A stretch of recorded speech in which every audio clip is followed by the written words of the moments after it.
დილამშვიდობისა დღეს 16 თებერვალია პარასკევი და განთიადის ეთერში კახა მიქიაშვილი და რუსუდან გეჯაძე დღეს ერთად ვიმუშავებთ. დილამშვიდობისა ყველას მოგესალმებით ძვირფასო ტელემაყურებლებო, კვირის ბოლო სამუშაო დღეა, თუმცა წინარი მთელი დღე და ბუნებრივია წინარი უახლოესი საათ ნახევარი დილის გადაცემა განთიანთან ერთად და შევეცდებით თქვენთვის საჭირო და საინტერესო დეტალებზე შევაჩეროთ თქვენი ყურადღება. დღეს მართლმადიდებელი სამოციქულო ეკლესია სხვა წმინდანებთან ერთად იხსენიებს მართალ სვიმეონ მიმრქმელსა და ანა წინასწარმეტყველს. ყველა ანას მილოცოთ დღევანდელი დღე, მისი შემწევდები. მეც უერთები ასევე სარგებლოდ შემთხვევი და მის ყოველდღიურ სამღვდელოებასობას ურამისა და ხაშურის ეპისკოპოს მეუფე სვიმეონს ულოცავთ ამ დღეს.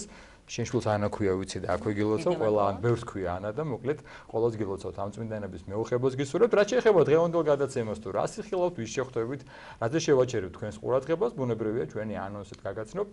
ტრადიციულად სასულიერო პირი იქნება ჩვენი პირველი სტუმარი, სულ რამდენიმე წუთში შემოგვიერთდება სიონის საკათედრო ტაძრის დიაკონი მამა გიორგი ვაშალომიძე და ჩვენი საუბრის თემა ბუნებრივია იქნება დიდ მარხვის სამზადისი, რომელიც სულ რაღაც რამდენიმე დღეში დაიწყება. მოგეხსენებათ მომდევნო კვირა, ანუზე არის შენდობის კვირა და ამ თემაზე ისაუბრებს ჩვენთან დიაკონი მამა გიორგი. ჩვენი მომდევნო სტუმარი იქნება თამაზ ჯოლოგუა, ფილოლოგი, თბილისის ივანე ჯავახიშვილის სახელობის სახელმწიფო უნივერსიტეტის პროფესორი, რომელიც ქართულ ჟურნალისტიკაზე ისაუბრებს თუ რა მდგომარეობაში ეს დღეს. ასევე ჩვენი სტუმარი იქნება ქალბატონი ნინო მელიქიშვილი, ფილოლოგიის მეცნიერებათა დოქტორი, თბილისის სასულიერო აკადემიისა და სემინარიის პროფესორი, გამომცემლობის ხელმძღვანელი და ჩვენ ვისაუბრებთ თბილისის სასულიერო აკადემიისა და სემინარიის გამომცემლობაზე და მის საქმიანობაზე. და ჩვენი ბოლო სტუმარი იქნება გიორგი ჩოკოვაძე, საქართველოს ეკონომიკისა და მდგრადი განვითარების სამინისტროს ტურიზმის ეროვნული ადმინისტრაციის ხელმძღვანელი, რომელიც ტურისტულ სიახლეებზე ისაუბრებს. ბუნებრივია შემოგთავაზებთ სიუჟეტ ჩვენი ჟურნალისტის მომზადებულს, ვფიქრობ საინტერესო, მრავალფეროვანი, საჭირო დილის გადაცემა. რა თქმა უნდა, ეს იმას ნიშნავს, რომ უნდა გვიყუროთ აუცილებლად. მცირედი ხარი და უკვე მამა გიორგი შემოგვიერთება.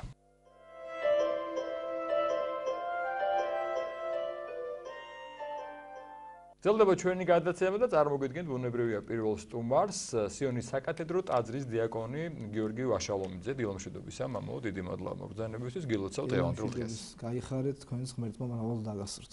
დილამშვიდობის. როგორც ვიცით, მოსამზადებელ მარხვის წინა მოსამზადებელ პერიოდში ვიმყოფებით. რა გვიხსნათ, მამაო, რას გულისხმობს ეს მოსამზადებელი პერიოდი? და აქვე კითხავთ, რომ შენდობის კვირის შესახებ იქნება ერთი ორი. უპირველეს ყოვლისა მინდა მოგილოცოთ ახალი სეზონის გახსნა. მე ამ ახალი სეზონის განმავლობაში პირველად ვარ თქვენთან. ეს ტელევიზია ძალიან დიდ საქმეს აკეთებს და ღმერთმა კეთილად წარმართოს თქვენი საქმიანობა. დიდი მადლობა. თქვენსაც მადლობა, რომ ხშირად ვსწავლობთ და საუბრობთ. გაიხარეთ. რაც შეეხება თქვენს კითხვას, დიახ, მართლა ძალიან მნიშვნელოვანი გახლავთ ის, რომ წმინდა ეკლესია არათუ მარტო მარხვას აწესებს ხოლმე, არამედ მარხვისთვის განამზადებს ადამიანებს, მარხვისთვის განამზადებს საკუთარ მრევლს. რას გულისხმობს ეს? თავისთავად ცხადია, ეს ცალსახად გულისხმობს იმას, რომ ადამიანს შეგნებული ქონდეს მარხვის მნიშვნელობა და შეგნებული ქონდეს იმ დღის მნიშვნელობა, თუ რისთვისაც ის მარხულობს. ამ შემთხვევაში ჩვენ მოგეხსენებათ აღდგომის მარხვას, სულ ცოტა ხანში დაიწყება აღდგომის მარხვა. ზოგადად წმინდა ეკლესიას ახასიათებს დიდი მოვლენებისადმი მარხვითი განმზადება. აი იგივე ვთქვათ ქრისტეშობის წინ ქრისტეს მარხვა, ხო, პეტრე პავლობის წინ პეტრე პავლობის მარხვა, მარიამობის წინ მარიამობის მარხვა და რა თქმა უნდა მიზანი ამისი არის ის, რომ ადამიანი განწმენდილი მდგომარეობით შეხვდეს ამა თუ იმ დღესასწაულს. ზოგადად აი ჩვენ ძველ აღთქმაშიც კი გვაქვს მსგავსი ფაქტები და მოვლენები, როცა აი რაღაცა ღვთაებრივი ხდება და ადამიანები ემზადებიან, ღმერთი მათ მარხვით განამზადებს. მაგალითად მოსე, რომელიც სინათლეზე ადის და ათწნებას იღებს, პირდაპირ წერია გამოსვლათა წიგნში, რომ 40 დღე მას არც საჭმელი უჭამიაო და არც წყალი დაულებიაო. ანუ განსაკუთრებული მარხვით განამზადებდა წმინდა მოსე წინასწარმეტყველი საკუთარ თავს, რათა უფლისგან მიეღო 10 მცნება, რომელიც მიიღო კიდეც. ხოლო ну იგივე მაგალითად ისე დიდი პიროვნებები როგორც იყვნენ სამსონი, დედის მუცლიდან მოწმინდარი, ასე წერია მის წიგნში. ну ახალ აღთქმაში წმინდა იოანე ნათლისმცემელი, რომელიც მოგეხსენება თქვენ მთელი მისი ცხოვრება დიდი მარხვა იყო და თავად მაცხოვარი, რა თქმა უნდა, თავარია, დიახ, თავად მაცხოვარი, რომელიც ნათლისღების შემდეგ თავად გვიჩვენებს მარხვის მნიშვნელობას, როცა თავად მარხულობს, მოგეხსენებათ ის 40 დღე, და ამის შემდგომ გადის უკვე საზოგადოებრივ ასპარეზზე. იქამდე არა, რა თქმა უნდა, მაცხოვარს როგორც ზეღმერთს მას მარხვა არ სჭირდებოდა, ამით მან ჩვენ დაგვიდო მაგალითი და ნიმუში იმისა, თუ რაოდენ დიდი მნიშვნელობა აქვს მარხვას. ეხლა აღდგომა მოგეხსენება თქვენ დღესასწაულად იწოდება და შესაბამისად განსაკუთრებული მარხვა განეკუთვნება წმინდა აღდგომის დღესასწაულს. შესაბამისად მოსამზადებელი პერიოდის აღდგომის მარხვისადმი განსაკუთრებულია. აი მოკლედ რომ მიყვეთ, აი რას მოიცავს ეს პერიოდი, გულისხმობ მოსამზადებელ პერიოდს. აღდგომის მოსამზადებელი პერიოდი იწყება მეზვერისა და ფარისევლის კვირიაკიდან. ძალიან საინტერესო საკითხები იკითხება ამ დროს ეკლესიებში და აუცილებელია რომ ადამიანი გულისხმით ჩაერთოს ამაში, რომ ღვთისმსახურებაში მონაწილეობა უნდა მივიღოთ ჩვენ და არა მარტო მაყურებლები ვიყოთ და მსმენელნი მისი. აი მეზვერისა და ფარისევლის თქვენ მოგეხსენებათ ეს დამყარებულია სახარებისეული იგავზე, ლუკას მახარებელი აღწერს ამ იგავს, რომლის თანახმადაც ტაძარში შედის მეზვერე და ფარისეველი. მეზვერე მადლობას უხდის ღმერთს, რომ არ არის თქვათ ბილწი, მეძავი, კაცისმკვლელი, თუნდაც არა ვარო ამბობს როგორც აი ეს მეზვერე, ხო? და ამ დროს მეზვერე თვალსაც კი ვერ აღაპყრობდა ღვთის შიშით ზეცისკენ, ისე ამბობდა რომ ღმერთო მილხინე მეცოდვილს ამას. რატომ გვახსნებს ჩვენ წმინდა სახარება, რატომ იწყება მარხვის მოსამზადებელი პერიოდი სწორედ აი ამ იგავის მოხსენიებით, იმიტომ რომ ეკლესია განაჩინებს რომ მარხვას არანაირი მნიშვნელობა არ აქვს, თუ კი არ იქნება განცდა თვისთა ცოდვათა, როგორც წმინდა ეფრემ მასური ბრძანებს და არა გამკითხვა ძმისა ჩემისა, თუ კი ადამიანს არ ექნება სინანულის გარეშე მარხვა შეიძლება ითქვას რომ მარხვად არ ითქმის ეკლესიური აზროვნების თანახმად. აი ამის შემდეგ უკვე წმინდა და სხვათა შორის ესეც უნდა თქვა ჩვენ რომ სწორედ აი მეზვერისა და ფარისევლის კვირიაკის დღეს პირველად ცისკრის მსახურებაში ჩართულია საგალობელი აწ განმიხვენ სინანულისა ბჭენი. სწორედ აი ეს საგალობელი მოუწოდებს თითოეულ ადამიანს და მათ შორის ჩვენს რომ სინანული მიუმართოთ ღვთისკენ, სინანულით განვამზადოთ ჩვენი გულები წმინდა მარხვისათვის. შემდგომი დიახ გაწყვეტინებთ. საინტერესოა შენდობის კვირა რატომ არის მაინც და მაინც აღდგომის მარხვის წინ. დაწყების წინა დღეს. აი მივალ მაგამდე მოკლედ თუ შეიძლება უბრალოდ მინდა რომ აი ქრონოლოგიურად რომ მივყვეთ კარგი. ქრონოლოგიურად მივყვეთ და რა თქმა უნდა მაგაზეც ვისაუბრე. აი უძღებიშვილის კვირიაკე მოდის ამის შემდეგ. ანუ მე უძღებიშვილის კვირიაკე ასევე მოგეხსენება თქვენ იხსენებს იგავს, ხო? ორი შვილი რომელიც ყავდა მამას და ერთმა მოისურვა ქონების მისი წილის მამისადმი ასე თქვათ მამის წილი მოითხოვა მამისაგან წილი, მისი წილი და წავიდა და გაფლანგა მეზავთა თანა დასდვა როგორ წერია და როგორ ბრუნდა ამიგავის თანახმად, ვიცით ჩვენ ამასაც ლუკა მახარებელი ახსოვს, ბრუნდება უკან და შეურდება საკუთარ მამას და სთხოვს რომ აი მე არა ვარ ღირსი იმისა რომ შვილად ვიწოდებოდე, არამედ ერთ-ერთი მსახური ისე მიმიღე როგორც და მამა მას იღებს და როგორც წერია სამოსელი პირველი შეჰმოსეთ მას ბრძანებს იგი და აი ამ აქ რა თქმა უნდა ამ შვილში ჩვენ ვიგულისხმებით ზოგადად დაცემული ადამიანი იგულისხმება რომელიც საკუთარი ცხოვრებით ბოლოს აი წერია იგავში რომ ღორების მსახურად დადგაო ღორების მსახურება ისრაელში ყველაზე სამარცხვინო საქმიანობად ითვლებოდა და აქ ნუ ახლა სხვადასხვა განმარტებებია ჩვენ ახლა ამის დრო არ აგვაქვს მაგრამ მოკრებსითაც რო ვთქვათ აი ამით ეკლესია რატო იხსენიებს ეკლესია მეორე კვირას ამას იმ მარხვის მომზადების მეორე კვირას ამით განგვამზადებს ჩვენ იმისთვის რომ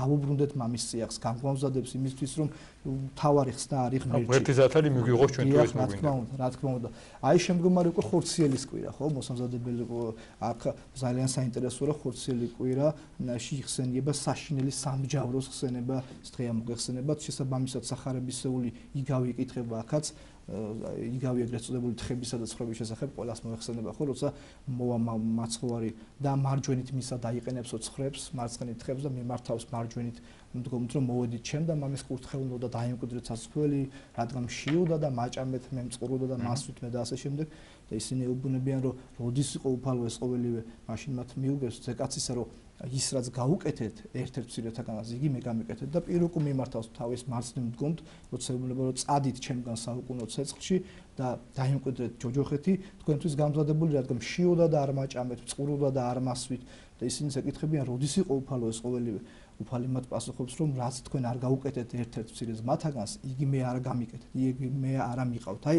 ხა ამით გამზადები, აი ამის მოხსენიებით წმინდა ეკლესია შეგვახსენებს ჩვენ, რომ თუკი ჩვენ აი ძალიან საინტერესოა აგებული ეს მოსამზადებელი პერიოდი და თუკი პირველი ორი კვირა ჩვენ სინანულისადმი მოგვიწოდებს და მოგვიწოდებს იმისკენ რომ დაუბრუნდეთ მამის წიაღს, უკვე მესამე კვირა გვახსენებს იმას, რომ თუკი ასე არ მოვიქცევით, ჩვენი ადგილი არ იქნება სასუფეველში. და თუკი მოვიქცევით, პირუკი იქნება, ხო, იმიტომ რომ სამჯავროთი საბოლოო ჯამში დგება ადამიანის განაჩენი.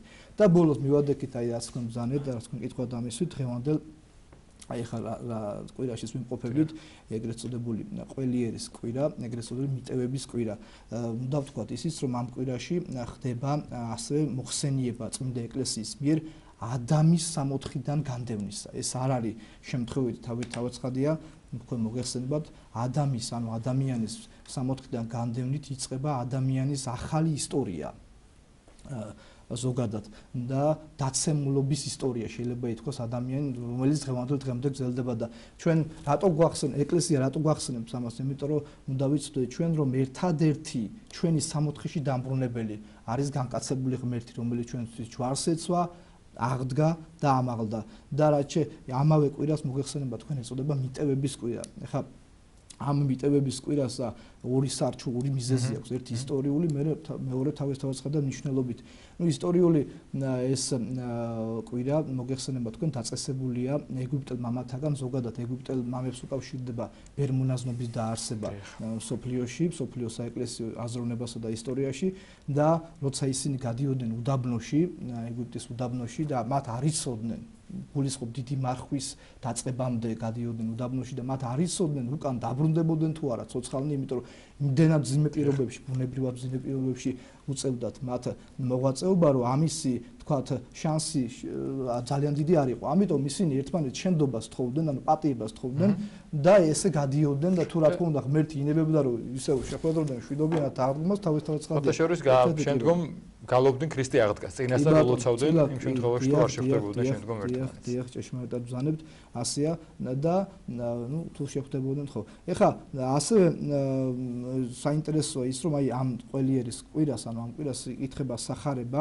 ქადაგებით ნაწილი, ანუ აქ უკვე აღარ არის საუბარი იგავებზე, თუკი პირველი სამი მოსამზადებელი კვირა იგავებით შეგვახსენებს ეკლესია თუ რაოდენ დიდია სინანულის მარხვა და როგორ უნდა ვიმარხულოთ და როგორ უნდა ვიყოთ მამის წიაღში, აი ამ კვირიაკეს ჩვენ ქადაგებით ნაწილს ხვდებით, ასე ვთქვათ, სახარებაში, ძირითადი აქცენტი ეგ არის, უკვე თუ მიუტევებთ კაცთა თქვენ შეწოდებებს, თქვენს მოგიტევეთ ღმერთი, ანუ არა მარტო ის არის მნიშვნელოვანი, რომ ჩვენ ღმერთს თხოვოთ ჩვენდობა, არამედ ჩვენ თავად ვიყოთ მოწყალენი. გარდა ამისა, ამავე დღევანდელი კვირის სახარებაში წაკითხული იქნება მარხვის შესახებ, მაცხოვრის სიტყვები, ხო, თუ როგორ უნდა მარხულობდეთ ჩვენ, ხო? როცა მარხულობ, ნუ იქნები ვითარცა ორგულნი, რომელიც ასე ვთქვათ, გლოვიანენი ეჩვენებიან ადამიანებს, არამედ ზეთი იცხა და ისე გადი ხალხში, რომ ადამიანებს კი არ ეჩვენო მარხველად, არამედ ღმერთს და ღმერთი, რომელიც ხედავს შენ დაფაროს, მოგაგებს შენ ცხადად და ბოლოს აი ბოლო აქცენტს გავაკეთებ, რომ აი რას მნიშვნელოვანია, ნუ იუნჯებთ ამ ქვეყანაზე, ასე მთავრდება ამ სახარების საკითხავი, ანუ წარმოიდგინეთ ხო, რომ საბოლოო ჯამში შედეგი ამ ყველაფრის ამ განმამზადებელი პერიოდის შედეგი ესე კრებს და წარმოადგენს წმინდა ეკლესია, რომ იგი იხსენიებს მაცხოვრის აი ამ სიტყვებს, რომ ნუ დაიუნჯებთ ნუ დაიუნჯებთ ბოდიში ამ ქვეყანაზე, სადაც მღილი, ანუ ჟანგი შეჭამს მას და სადაც პარავნი გასწრიან და მოიპარიან, არამედ დაიუნჯეთ თქვენ ცათაშინა, რადგანაც სადაც არის საუნჯე თქვენი, იქ არის გული თქვენი. და სწორედ აი ამით მთავრდება მოსამზადებელი პერიოდი და უკვე ეს ნიშნავს იმას, რომ ჩვენ მთელი გულით უნდა შევუდგეთ წმინდა მარხვას და განვიცადოთ მთლიანად ეს სინანულითი გლოვა მარხვისა,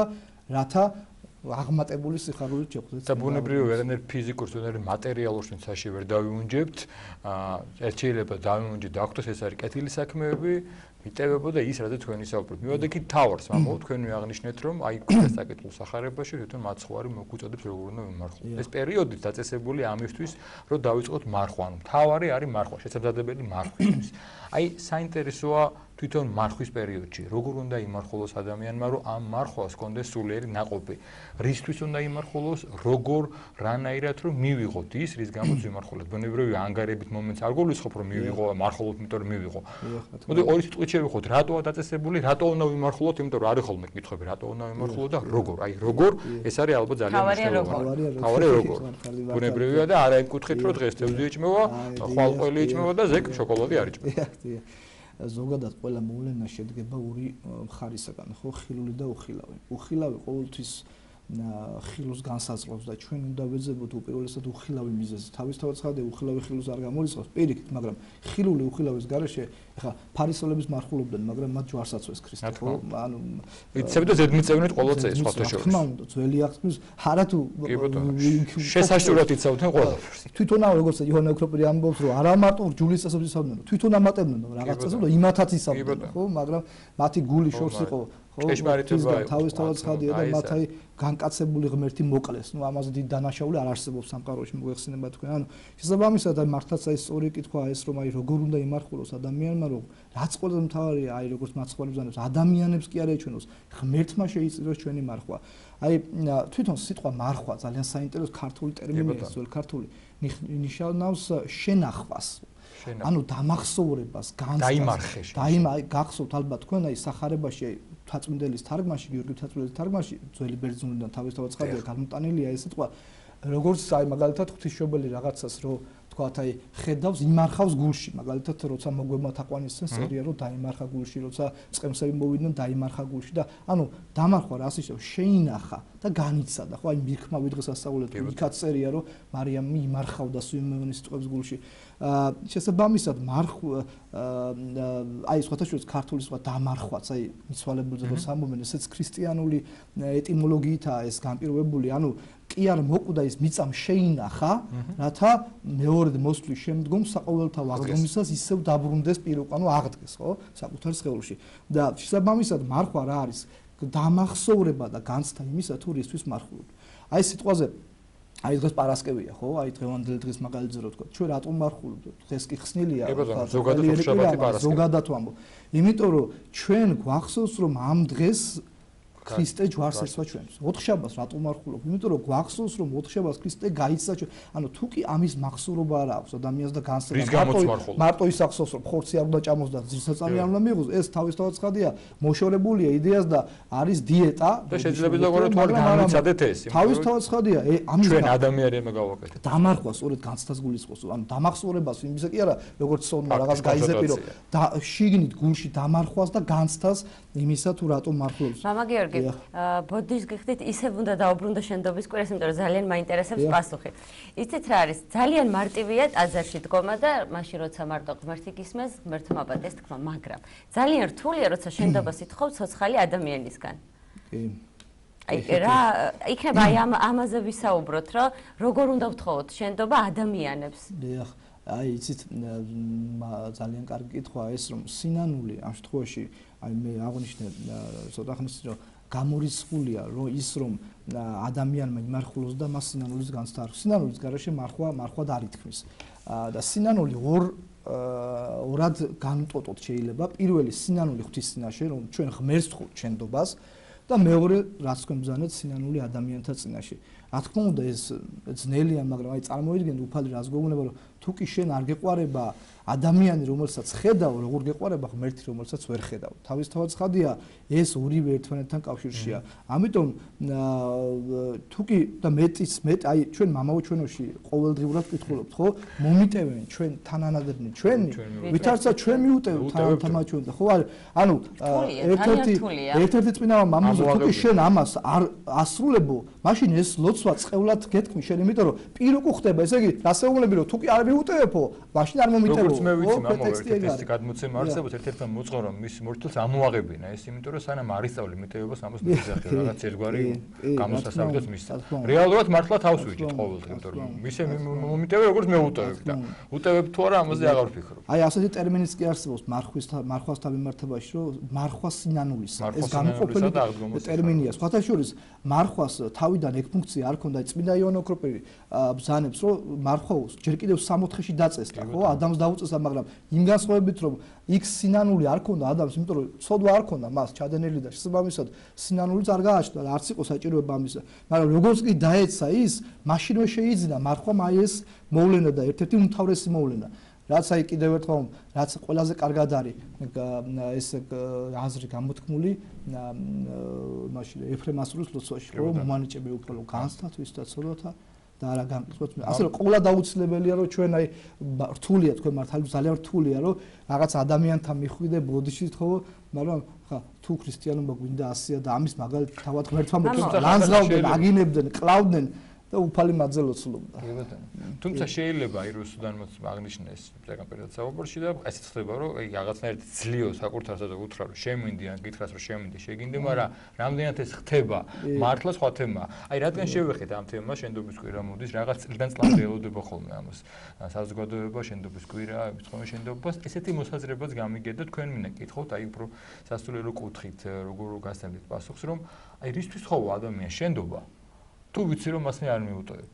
ან მეორე საკითხია, ესეთი ხდება ხოლმე გვინახავს ტაძრებში, გვინახავს რაღაცა მე სოციალური ქსელი ამას ეხმარება, რომ ყველას იცნობ, არ იცნობ, გინახავს, არ გინახავს, ყველას ხო შენდობა. შემინდე და ხანდახან რაღაცა ხდება ისეთი, აი ზეპირი, ცოტა კრიტიული ისეთება რა. იცით რა არის მამა? ვალდებულია ის ადამიანი რომ შეგვინდოს თუ უბრალოდ ჩვენ თავარია რომ ჩვენ შენდობა ვითხოვოთ? თუ ის არ შეგვინდობს ეს ამ შენდობას ეკნება? როგორ არის საქმე იცით? ჩვენი მოვალეობა უნდა აღვასრულოთ ღვთისმსახურში. თავისთავად ცხადია, ჩვენ თქვათ, აი, როცა შენდობას ვთხოვთ ადამიანს, რა თქმა უნდა, ჩვენ რატომ უნდა ვთხოვთ? აი, ეს არის განწყობა, აი, რაც ეხლა ვთქვი, რომ უხილავი განსაზღვრავს ხილულს. ხო, ეს ხილულია, რაც ეხლა წინასწარმეტყველს ღმერთი ეუბნება, რომ ადამიანი ხედავს ადამიანის სახეს, ღმერთი ხედავს ადამიანის გულს. ხო, ეს არის თავარი.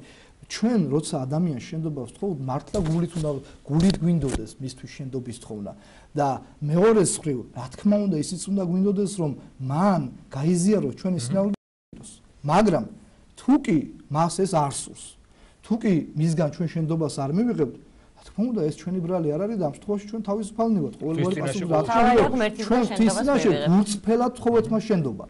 გულწრფელად ვთხოვეთ მას შენდობა და მან ეხა ის ყველა პიროვნება საკუთარი თავით აგებს ღვთისმსახურში პასუხს. კი ბატონო, საკუთარი ქმედებით და საკუთარი თავით. და ჩვენი გადაცემა ფაქტობრივად დასრულს ჩვენი ეთერი, ასევე მნიშვნელოვანი საკითხია, ხოლმე ჩვენ ბუნებრივი ემიგრაციაში და თელი მარხვის პერიოდში მოძრაობთან ამაზე ვისაუბრებთ. აღსარების და ზიარების საკითხი მარხვაში მოგვიწოდemy ხოლმე მისი უწმინდესობის არაერთი ხადაგება ყოფილა ამის შესახებ, რომ შეიცადეთ, რომ მაქსიმალურად აი ყოველკვირა მაინც თქვა აღსარება ეზიაროთ. ეს რატოა საჭირო, რისთვის არის და რამდენად აუცილებელია, რომ მარხვაში მაინც მოხდეს ეს. აი, ძალიან სწორი კითხვა, სამწუხაროდ ჩვენთან არის ეს ტენდენცია, რომ დიდ მარხვაში შეინიშნება ხალხის სიმრავლე ეკლესიებში. კი, ეძახიან ეს მარხვის ბროლს ეძახიან.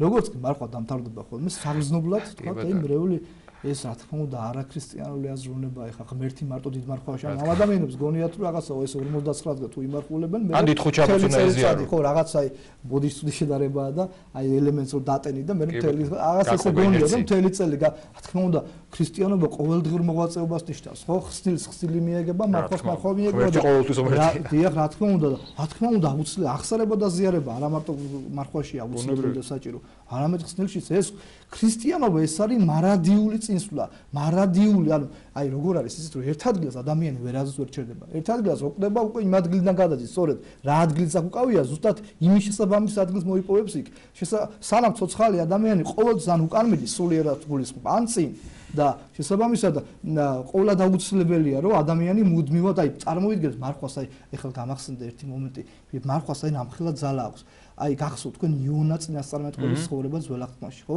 როცა აი იონას არ უნდა ნინევიაში ხადაგებდა და ღმერთმა მაშინ სხვა მიმართულებით წავიდა და ყველა მიცით ხო ბოლოს დიდმა თეობებმა ისე ნინეველებთან მიდიოდა და ეუბნებოდა რომ 40 დღეო და უფალი კი არა რაღაც კი არ შეაგონებდა ესე პირდა 40 დღე და მოსრავს ნინევიას უფალი და იმდენად დიდ სინანულში ჩავარდა მართლაპირებდა იმდენად ის პირდაპირ წერია რომ მეფე ჩამოვიდა ჯვალო შეიმოსა მთელი იქ მოსახლეობა ასევე ჯვალოთ შეიმოსა და წარმოვიდგინეთ აი რადონის მე ასეთი რამ არც გამოიგებს რომ ცხოველებსაც კი ამარხულებდნენ. აი, იმდენად დიდი განცდა ეს იმას კი არ ნიშნავს, ხო, ცხოველები ბუნებრივია. იმდენად დიდი განცდა ჰქონდათ ამ სინანულისა და მარხვისა, რომ და ღმერთმა ნინევი აღარ მოსრა და გადაარჩინა. აი, ამდენად დიდი მარხვა, დიახ, აი მე მინდა აი ეს მე დავასრულო, რომ მოუწოდოთ ჩვენს მოსახლეობას, რომ ჩვენი ქვეყნის აი გაბრწყინებაზე საუბრობენ, გაბრწყინება სწორედ დაკავშირებულია აი ამ მარხვასთან და ლოცვასთან.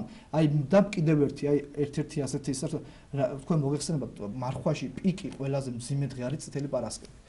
აი რაც უფრო მეტად განიცდის ადამიანი მთელი მარხვის სიმძიმეს და გლოვას და განსაკუთრებით წითელი პარასკევის სიმძიმეს და გლოვას, მით უფრო დიდი სიხარულის გამცდელი იქნება იგი აღდგომისას და აი ამას გისურვებ თქვენს და ჩვენს უღრმესი მადლობა მამა გიორგი, შეგახსენებთ მარხვის შესახებ გვესაუბრებოდა სიონის საკათედრო ტაძრის დიაკონი მამა გიორგი ვაშალომიძე.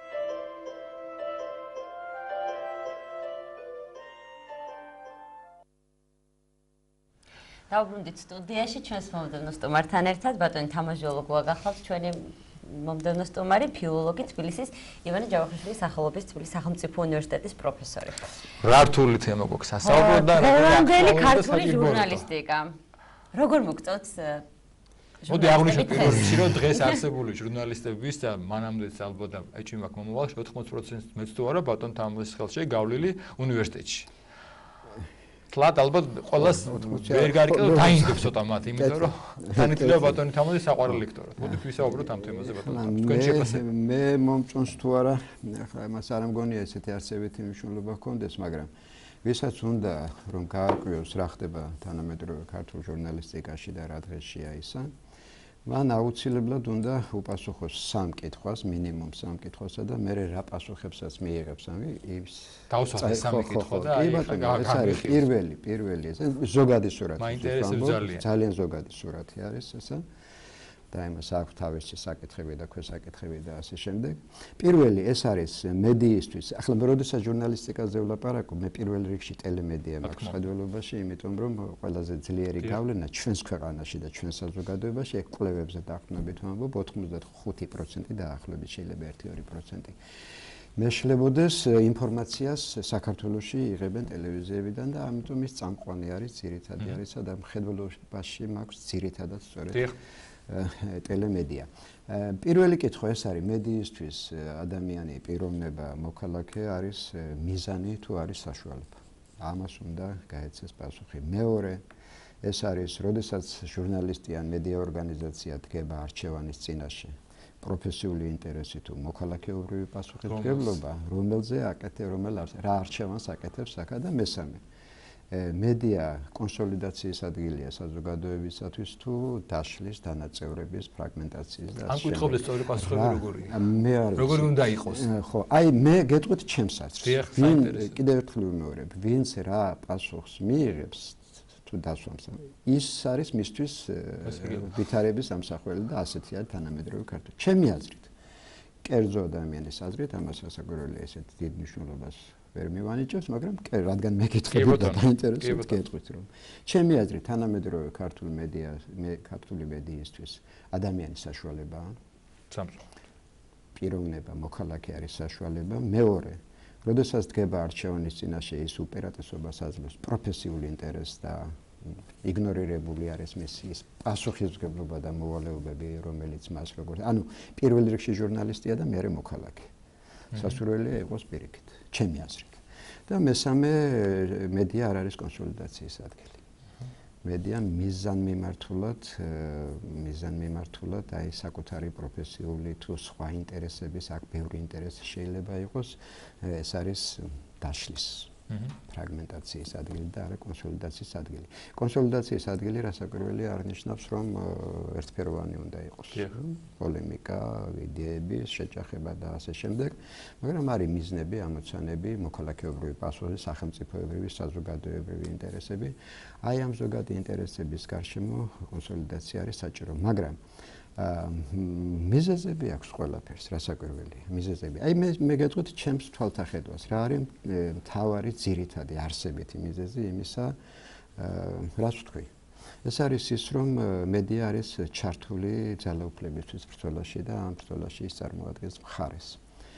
აი ეს არის ინსტრუმენტი, ვთქვათ, პოლიტიკური ძალების და ძალაუფლება. და ამ ეს ბრძოლა ძალაუფლებისთვის თავისი ბუნებით არის მკაცრი და შეიძლება ითქვას დაუნდობელი და ამიტომ მედიამ არსებითად სამწუხაროდ იმედი ავცდები, მაგრამ უცხოელად ლაპარაკობ.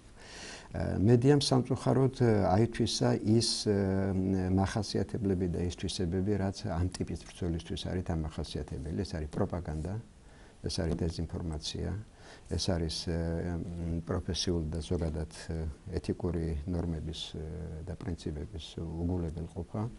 ეს არის მასკულტურული გემოვნება, ეს არის პოპულიზმის წახალისება და ასე შემდეგ და ასე შემდეგ. ამ მიზეზებს აქვს თავისი გენეზისი, საიდან წარმოიშვა ეს. მაინც ძირითადი მიზეზი რატომ არის ეს ასე და არა სხვაგვარად, ჩემი აზრით. ეს არის მწირი სარეკლამო ბაზარი. სუსტი სარეკლამო, განუვითარებელი სარეკლამო ბაზარი, იმიტომ რომ ეს ძვირად ღირებული არის ტელემედია განსაკუთრებით და ჟურნალისტიკაში ზოგადად თავისუფლება, პროფესიული თავისუფლება არის პირდაპირ დაკავშირებული ფინანსურ დამოუკიდებლობასთან. აი რახან თავისუფლება ახსენეთ ბატონო თომას, აი ბოლო პერიოდში უგვესმის ჩვენ სიტყვის თავისუფლება ბუნებრივი ესე უნდა იყოს, მე თვითონ 21 ცივილურ საუკუნეში ცივილურ ქვეყანაში, მაგრამ რამდენად ნიშნავს სიტყვის თავისუფლება იმას, რომ ჟურნალისტს, წამყვანს, მედიას აქვს ყველაფერს უფლება და რაც უნდა ის თქვას, ვიზეც რა უნდა ის დააბრალოს და ეს გულისხმობს თუ არა სიტყვის თავისუფლება, აპელირებენ ხოლმე ამ თავისუფლებასაც თავის შარჩოებია. აპელირებენ რომ სიტყვის თავისუფლებაა და როგორ შეიძლება იზღუდებოდეს და რაც მინდას ნიშნავს სიტყვის თავისუფლება. არასაკურველია. სწორედ ახლა არსებითად კაცმა რომ თქვას, მე რაც ვისაუბრე, არის პასუხი ამ კითხვაზე, იმიტომ რომ მიზანი არის ისეთი, რომელიც აი როგორც ესეთი ცნობილი გამოთქმა არის, მიზანი სიცოცხლეზე მეტია. ხო, ასეთ შემთხვევაში მიზანი ამართლებს საშუალებას სამწუხაროდ ამ პრინციპით ხდება. რატომ? იმიტომ რომ კიდევ ერთხელ ვიმეორებ, სამწუხარო რამე უნდა ვთქვა, ეს ჩემი თვალსაზრისია, ეს კერძო აზრი არის, რომ მედია პოლიტიკას საქართველოში და მედია კლიმატს განსაზღვრავენ არა იმდენად ჟურნალისტები, რამდენადაც მედია მფლობელები.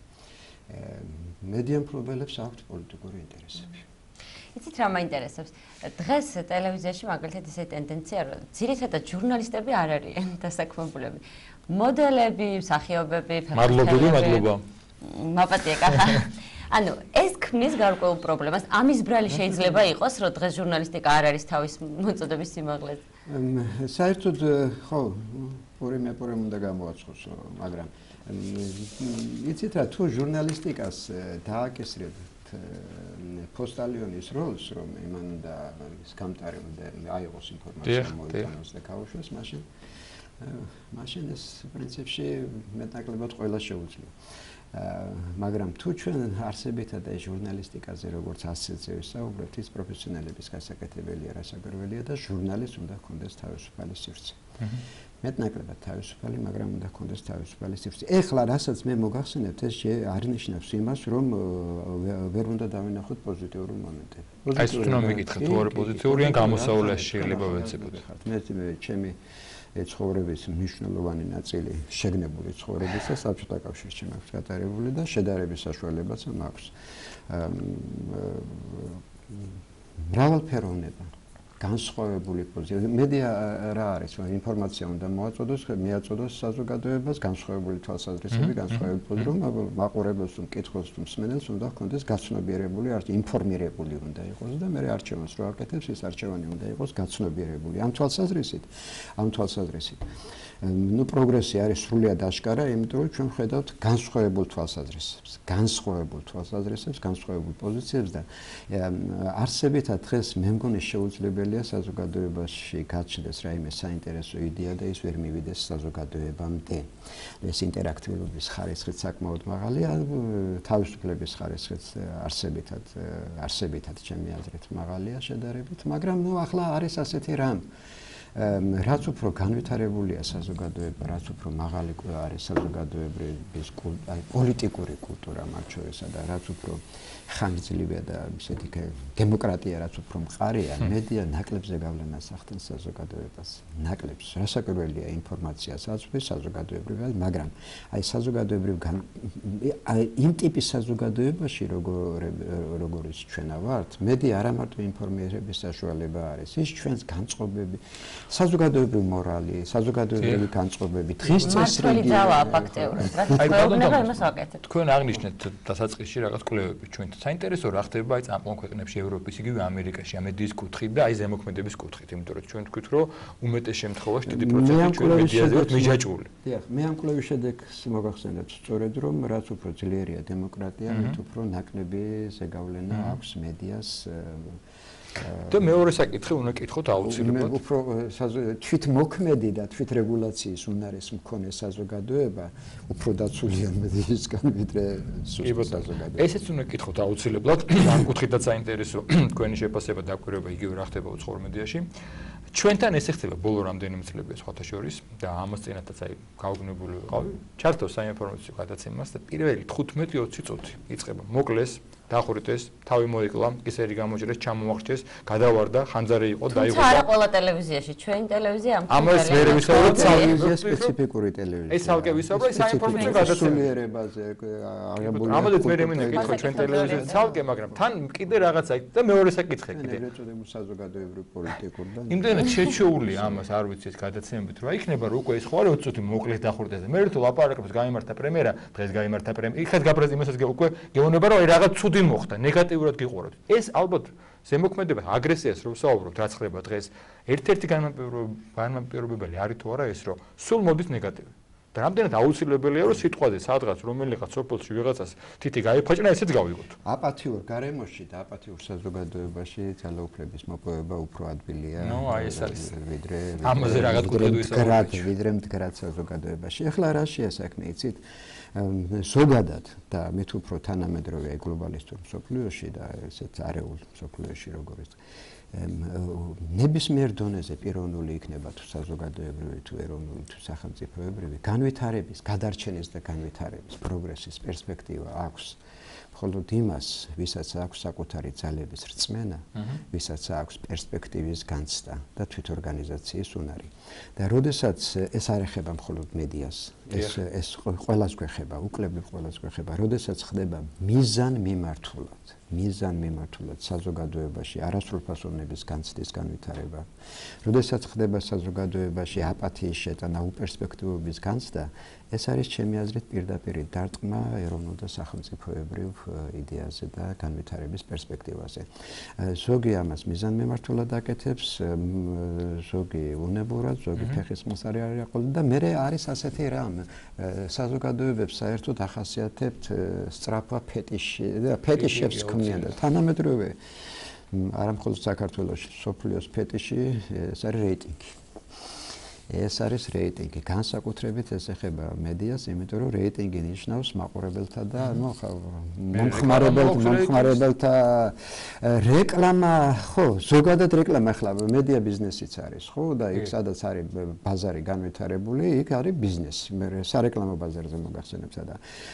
ობიექტური მიზეზები არის ძალიან სერიოზული. თუ მედიას საშუალებას, მედია ორგანიზაციას არ აქვს საშუალება რომ რეკლამის თავი შეინახოს და ფინანსურად დამოუკიდებელი იყოს, ის დგება ტრაგიკული არჩევანის წინაშე. ან უნდა მოკვდეს და ან უნდა ვიღაც პატრონი იშოვეს და პატრონს ვინაიდან არ მედია ბიზნესი არ არის, პატრონს სხვა რამე აინტერესებს და აინტერესებს ის რაც მოგახსენეთ. ერთიც მინდა კითხო თქვენ ახსენეთ მასკულტურა ერთ-ერთი დიდი პრობლემა და ხშირად მე ამისვენს ეს კითხვა და გამჩენია ყოველთვის რომ დავუშვათ ხა ბუნებრივი არ დავასახელებ ტელეკომპანიებს ან გადაცემებს ზოგადად ვისაუბროთ აი როცა აქ წამყვანობის ლიდერობის ასეთ პოზიციის სურვილი და ამბიცია და ძალიან დარე გემოვნების გადაცემები იქნება თუ სერიალები გთავაზობენ და პასუხი არის ხოლმე ესეთი რომ ხალხი ამას უყურებს და მე ამას ვუშვებ.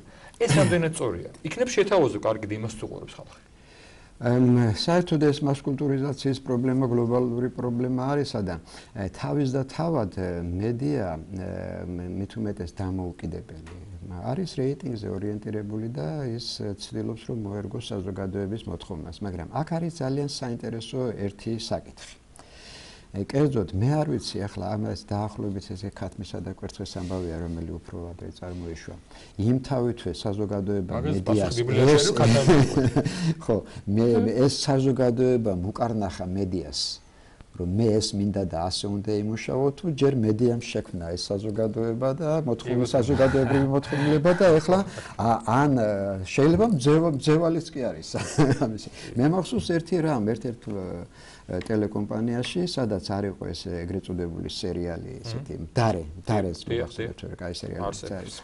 ხო, მდარე სერიალი, უცბად გაუშვა მდარე სერიალი და როდესაც მფლობელს კითხეს რომ რატო უშვებო, მაყურებელი მინდა, მოთხოვნა ამის მოთხოვნა არის.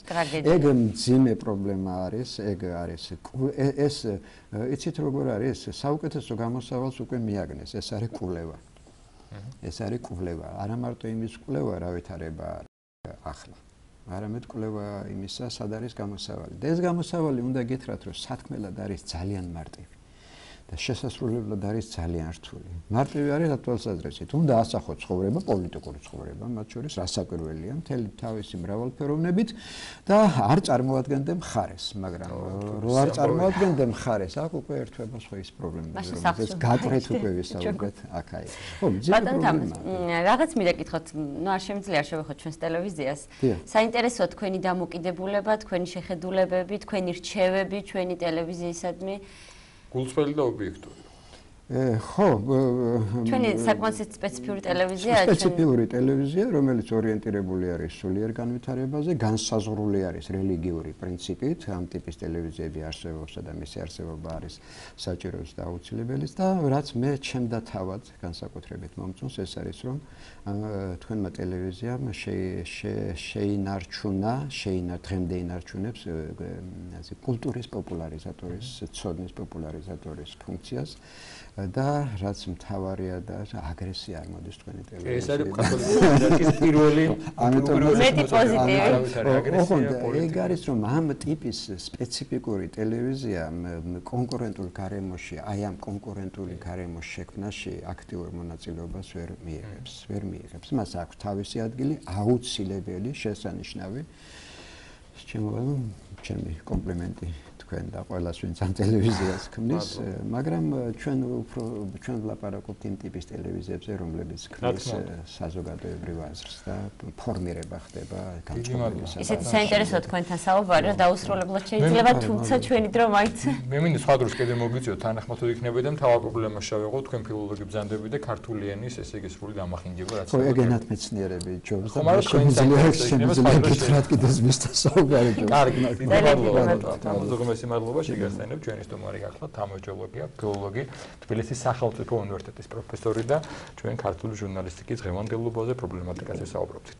თუმცა პრობლემების მიუხედავად ეხლა ცოტა უნდა გავხალისდეთ, კეთილაკიძე იყო ზოოპარკში. გიყვარს ცხოველები? იცი რა მიყვარს, მაგრამ დიდი ხანია აღარ მინახავს. რა დრო არ გაქვს თუ ზოოპარკის მისამართია? ცხოველები აღარ არიან როგორც. ბავშვობაში დადიოდი? კი, ბავშვობაში დადიოდი. ბავშვებს უყვარს ცხოველები. ბავშვებს უყვარს. აი ხა ეს პრობლემა რაც შეინძახი რომ ცხოველები არ არიან ზოგს გონია რომ დაცარიალ და ზოოპარკიდან ამ მდგომარეობა ჩვენი ჟურნალისტიკეთ რომ რა შეგიძლია დაინტერესდა ამ თემატიკით ახალ ზოოპარკზე საუბარი დეტალებს შევიტყობთ სიუჟეტიდან მე ძალიან ველოდები რაღაც აგიმოვთ.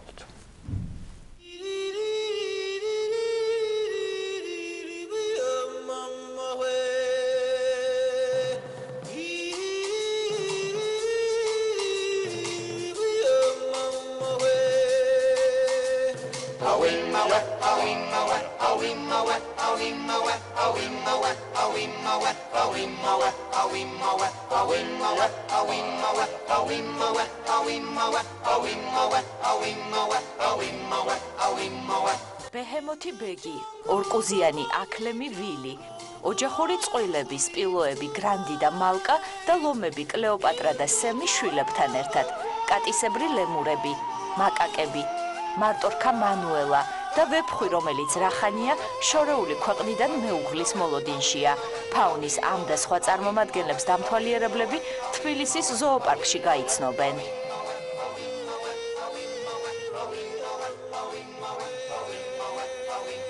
ეს გახლავთ კატისებური ლემურები, ეს არის ორი ჯგუფი ყავს ლემურების. ერთმანეთს თლად კარგად ვერ არიან, ამიტომ ეს ჯგუფი ცალკე ყავს გამოყოფილი, რომელიც თან ამავე დროს ძალიან კარგად მრავლდებიან, მაგალითად ჩარჩან მათ შეეძინათ ტყუპები და წელსაც იმედი გვაქვს, რომ კიდე დაემატება. ეს გახლავთ ქალბატონი კიჯა, ეს ლემურები როგორც წესი მათ აქვთ მატრიარქატი და ეს დედრები არიან ხოლმე წინამძღოლები, უწყინარი ცხოველები არიან, მაგრამ მათი ესეთ ხელში დაჭერა რო ცადოთ ან რაღაცა, სერიოზულად შეიძლება დაგაზიანონ, ძალიან ბასრიკბილები აქვთ მათ. ეს აკლემი სახელად ვილია, ის თბილისის ზოოპარკში თავის სახეობაში ერთადერთია. ეს გახლავთ ვილი, ეს არის ორპოზიანი აკლემი, ანუ ბაქტრიანი. ჩამოვიდა ჩვენთან რიგი ზოოპარკიდან. ახალგაზრდა აჭერს რაღაც 4 წლის არის, ასე ახლა შედის სიმწიფეში და ძალიან საინტერესო ცხოველია და ძალიან ჭკვიანი ცხოველია. ძალიან ლამაზიც არის. მიუხედავად იმისა, რომ დიდი ხნის განმავლობაში შეუძლია რომ იყოს მშიერი, ცნობილიც არის, ხო? აკლემი. ხო, მაგრამ რა თქმა უნდა, ესეთ ექსპერიმენტებს აქ არ ვატარებთ. ის ყოველდღიურად მიირთმევს საჭმელს. ეს გაცილებით უფრო კომფორტულია მისთვის. ბოსტნეული ძირითადად ეს თივა, ხილიც, ცოტა, ну, ხილი რაც უფრო დესერტიც აქვს. დესერტიც აქვს თავისთავად. ახლა ზოოპარკის ყველაზე დიდ ბინადრებს გაგაცნობთ. ეს ჩვენი სპილოები გახლავთ გრანდი, მამრის სპილო და მდედრი მალკა. სპილო ეს გახლავთ არის ერთ-ერთი ყველაზე უფრო ინტელექტუალური ცხოველი ალბათ დედამიწაზე. ძალიან განვითარებულები არიან გონებრივად, ძალიან ჭკვიანები არიან. ფიზიკურად თავისთავად ხედავთ როგორც არიან. კიდე გინდა? თუმცა როგორც ვიცი, მიუხედავად რომ ძალიან დიდი ცხოველია, თაგვის ეშინია. ზღაპარია. ზღაპარია ხა? აქვე ზოოპარკის ოჯახურ ბინადრებს გაგაცნობთ ლომები კლეოპატრა და სემი შვილებთან ერთად.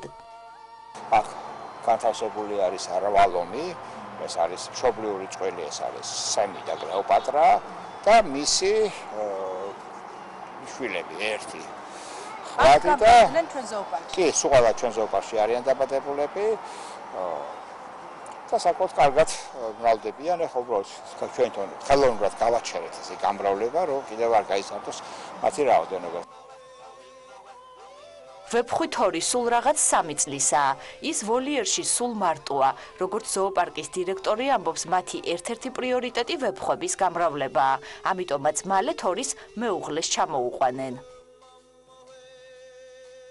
რიგი ზოოპარკიდან ჩამოვიდა, ახლა 3 წლის, ანუ მოზარდია ჯერ კიდევ ახალგაზრდაა. ახლა ზრუნავთ, რომ მას, ასე ვთქვათ, უშუალოდ მეუღლე, რაც ეს სიმდიდრული ვეფხვი ეს არის გადაშენების პირას ყოფი სახეობა და ახლა ბოლო კვლევების მიხედვით ეს კასპიური ვეფხვი და ის რომელიც საქართველოს იყო გავრცელებული სიმდიდრული ვეფხვი ერთი სახეობა აღმოჩნდა, ასე რომ შეიძლება ითქვას, რომ ჩვენი სახეობაც არის ჩვენი სახეობა. და ვეფხვების გამრავლებაც ჩვენი ერთ-ერთი პრიორიტეტია. მაიმუნების ვოლიერები დამთვალიერებლებში ყველაზე მეტ ინტერესს იწვევს. ჩვენ ახლა ვიმყოფებით ბერბერული მაკაკების ვოლიერში. ესენიც პრიმატების წარმომადგენლები არიან, გავრცელებულები არიან ჩრდილოეთ აფრიკაში და სხვათა შორის ერთადერთი პრიმატის ერთადერთი სახეობა, რომელიც გვხვდება ევროპაში, ანუ გიბრალტარში არიან გავრცელებული მცირე რაოდენობით. ყველასთვის ცნობილია, რა მძიმე დღეები გადაიარა თბილისის ზოოპარკმა, რამხელა განსაცდელს გაუძლო ზოგადად მთელმა თბილისმა. მიუხედავად განვლილი ტრაგიკული დღეებისა, თბილისის ზოოპარკში სიცოცხლე ნელ-ნელა კვლავ ჩვეულ რიტმს დაუბრუნდა. აქტიურად აღვადგინეთ ყველაფერი, რომ წყალდიდობამ სერიოზულად დააზიანა, რამოდენიმე ვოლიერი გადარჩა მხოლოდ ცხოველები იყვნენ საშინელი სტრესის ქვეშ, ეს ყველაფერი ძალიან სერიოზულ მუშაობას მოითხოვდა ჩვენთან. ჩვენ შევძელით, რომ ვთქვათ, იმ ადგილზე, რომელიც წყლისგან თავისუფალი დარჩა, აღვადგინა, პრაქტიკულად ავაშენეთ ახალი ზოოპარკი ძალიან ხანმოკლე პერიოდში. ეს ბეჰემოთი ბეგია, რომელიც მსოფლიომ თბილისის სტიქიის დროს გაიცნო. მიუხედავად ტრაგიკული დღეებისა, ქუჩაში მოსიარულე ბეგი მოქალაქეების ღიმილს იწვევდა. მას აშუქებდა ისეთი ცნობილი არხები, როგორც არის BBC, CNN. მოდი გავიგოთ ერთად, როგორ არის ამჟამად ბეგი. ძნობს თავს, რა ვიცი, ჭამს, თუმეტეს არანაირი პრობლემა აღარ არის. მაშინ სტრესული მდგომარეობა გადაიტანა ყველანაირად. ჩვენ იმ ადგილსაც ვესტუმრეთ, სადაც ბევრი შესვლას ვერ ბედავს. ალბათ უკვე მიხვდით, რომ ეს ეგზოტარიუმია. აქ ნამდვილად საინტერესო არსებები ბინადრობენ. თითოეული მათგანი ერთმანეთისგან განსხვავებული და გამორჩეულია. Ქეწარმავები ძალიან საინტერესო ცხოველები არიან. დავიწყოთ აქედან ჩვენთან გავრცელებული გიურზა, ეს არის ყველაზე სახიფათო გველი, რომელიც გავრცელებული არის საქართველოში. უბრალოდ ერთადერთი სახიფათო გველი, რომელიც გავრცელდება. დანარჩენი გველები სახიფათოს არ წარმოადგენენ. ქვევით არის დინგფაროსანი, ეს არის ამერიკიდან არის. ესეთი საკმაოდ შხამიანი, უფრო შხამიანია ვიდრე გიურზა. ეს არის ესეთი მაფურთხებელი კობრა. ანუ მას შეუძლია გარდა იმისა, რომ იყბინება, შეუძლია ესეთი შხამიანი კბილები მიმართოს წინ და ესე შხამი გამოუტყოს ნორმალზე. ბევრს ოჯახში წავს, ხო? კი, ყავთ. რამდენად რეკომენდირებულია ოჯახში? ისეთ რა არანაირ შიფას არ წარმოადგენს, გაჟნე რომელი გველი იყო. ძირითადად ეს კათხოვნე პითონები, რომელიც აი მაგალითად ამ ზომის პითონი ხო, არანაირ შიფას არ წარმოადგენს. ნამდვილად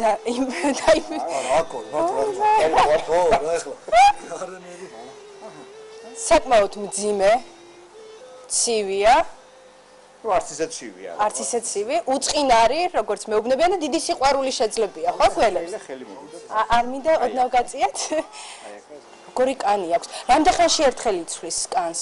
თვეში ერთ თვეში ერთხელ ცოტა ახლა ამა გამოიცვალა კანი. აჰა. ნამდვილად ძალიან ლამაზია და აი ულამაზეს კანი აქვს. კი. კაიჯერ? ჰა. კაიჯერ. აი დაიკავეთ, ისა დაიკავეთ. ჩემკენ მოდი. ცოცხალი არსებობს. დამთვალიერებელს მალე ამ ცხოველების ნახვა სულ სხვა ადგილას მოუწევს. ზოოპარკი ახალ ტერიტორიაზე თბილისის ზღვასთან ახლოს გადადის. აწყებული გვაქვს გადასვლა, ეტაპობრივად განხორციელდება. პირველ რიგში ჩვენ გადაგვაქვს კავკასიის ექსპოზიცია, ბევრი მიზეზების გამო, მათ შორის ერთ-ერთი არის, რომ კავკასია არის ჩვენი სამშობლო და ეს გახლავთ ერთ-ერთი ბიომრავალფეროვნების ერთ-ერთი ცხელი წერტილი, რაც საკმაოდ მცირე რაოდენობით არის, ვარსკვლავი 36 არის მხოლოდ მთელ მსოფლიოში, ამიტომ მთავარი ჩვენი პრიორიტეტი უნდა იყოს კავკასიის ფაუნა. პირველი, როდესაც ყველა ზოოპარკი ახსენდება, ეს არის ჟირაფი. ჟირაფი არ აქვს, იმიტომ რომ აქ არ არის მისი პირობები, სამაგეროდ ახალ ტერიტორიაზე ჟირაფი იქნება ერთ-ერთი პრიორიტეტული ცხოველი, რომელიც ერთ-ერთი ასე საწყის ეტაპზევე მინდა რომ ჩამოვიყვანოთ. და მაინც მიუხედავად იმისა, რომ ზოოპარკი ის ადგილია, რომელიც ყველა ასაკის ადამიანს იზიდავს, აქ ყველაზე ბედნიერს მაინც ბავშვებს შეხვდებით. ისინი ყველა დეტალს აკვირდებიან და ცდილობენ ამა თუ იმ ცხოველის შესახებ მეტი ინფორმაცია მიიღონ. თბილისის ზღვასთან. საჩენდება? თბილისის ზღვასთან. და ბევრი, ანუ კიდე სხვა ახალი ცხოველებიც იქნება. ანუ ზღვის. ძალიან გვაინტერესებს როგორი ცხოველები იქნება და ველოდებით. ცხოველებისთვის უკეთესი გარემო იქნება, იქ უფრო დიდი ბუნება. და ზღვასთან ახლოს იქნება. ყველაზე მეტად რომელი ცხოველი გიყვართ? მე ყველაზე მეტად ამ ცხოველში, ანუ გველი თუ შედის გველი. ქვეწარმავები. ხო, ქვეწარმავები. მე ცხოველები ძალიან მიყვარს, ანუ ყველა ერთმანეთთან ვერ გავარჩევ. ყველაზე მეტად მეტად მიყვარს კატა. კატა? აჰა. არის და ყველაზე მეტად ძაღლი მიყვარს, იმიტომ რომ ჩვენი მეგობარია და გვეხმარება ყველაფერს. აქ თევზები მიყვარს.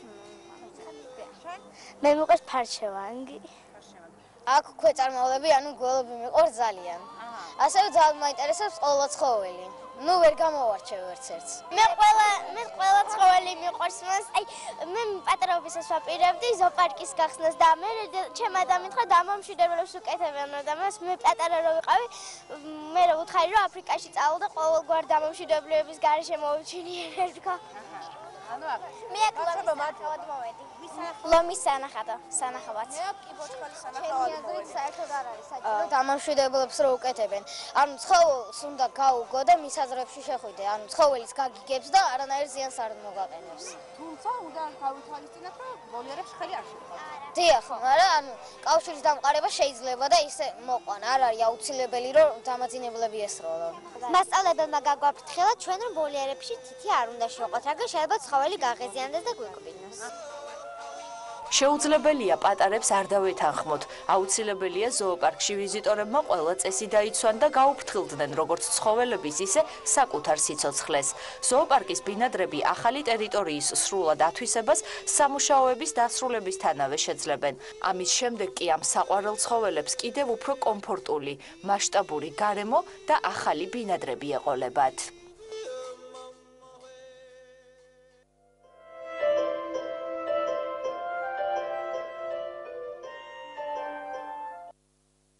გარკვეს არის შეიძლება იყოს ახალი ზოოპარკი. წამოიყვანე ბავშვები წავედით ზოოპარკში. ბატონო, ხათაშორის ქეთი აყარებს რეკორდებს, იმიტომ რომ წინა იმაში გვახსოვს საბაგიროებზე რო იყო თემა, პირველად ჩაჯდა და გული მისდიოდა. ეხა გველი შემოიხვია და ქეთი როგორ შეძელის? სადღაც აი სექტემბრისთვის თუ კოსმოსში ვიხილეთ, არ გაგიკვირდეს რა. არ ვიცი ფრენისა შენია თუ არა, მაგრამ დიდი მადლობა, ძალიან საინტერესო სიუჟეტი იყო. ყოველ შემთხვევაში დაინტერესებულებს, მაგრამ აი მე არ მინახავს ბავშვი, რომელსაც არ აინტერესებს ცხოველი და ზოოპარკი, ასე რომ რუსუდან შედი ზოოპარკში.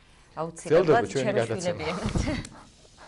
ზოგადად ჩვენი გადაცემა სხვა თემაზე უნდა გადავიდეთ, ბუნებრივია სტუმარი შემოგვიერთდა, სიამოვნებით გაგაცნობთ.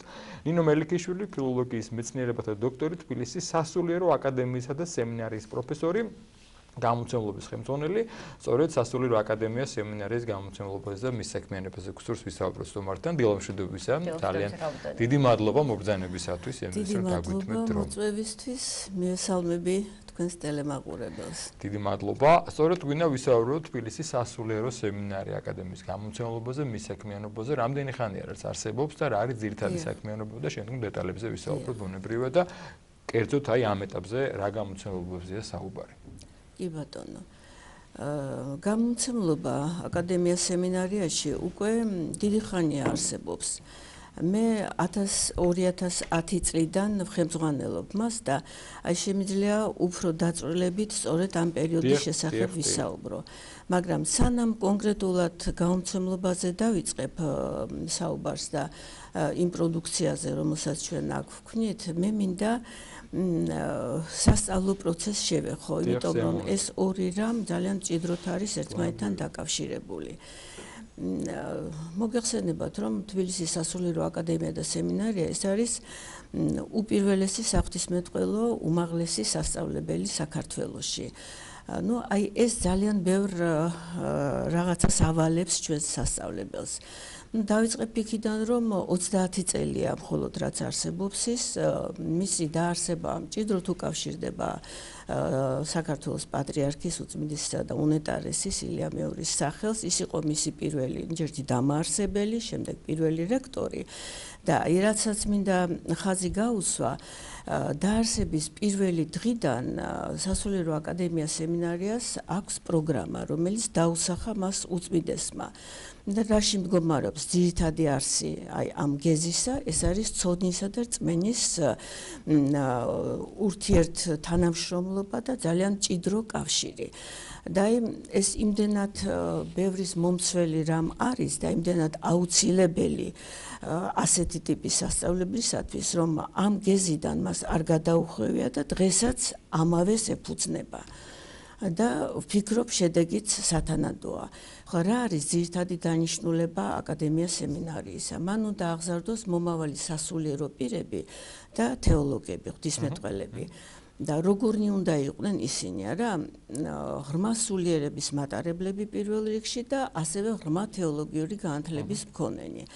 აი სწორედ ამ მიმართულებით შეუძლია გამომცემლობას ძალიან ქმედითი დახმარება გაუწიოს თბილისის სასულიერო აკადემიასა და სემინარიას და ვფიქრობ, ასეც არის. ჩვენ რა თქმა უნდა გვაქვს ჩვენი აგრეთვე პროგრამა, ვალდებულებები, რაც აუცილებლად უნდა გააკეთოს გამომცემლობა. ну გამომცემლობამ ეს არის თქვა სახელმძღვანელოების სტუდენტებისათვის დანარჩენზე შემდეგ მოგახსენებთ. აი დავიწყოთ სახელმძღვანელოებით, ხომ?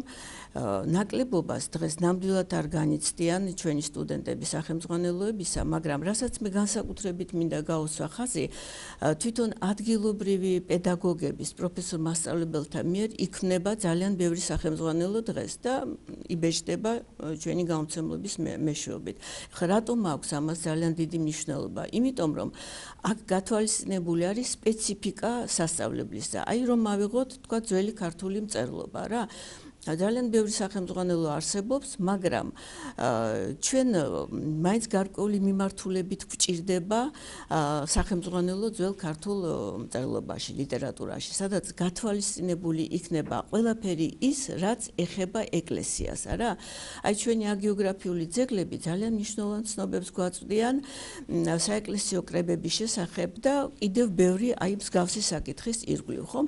აი ჩვენ სტუდენტებს სწორედ ამ მიმართულებით ვასწავლით. აი რომ ავიღოთ საქართველოს ისტორია.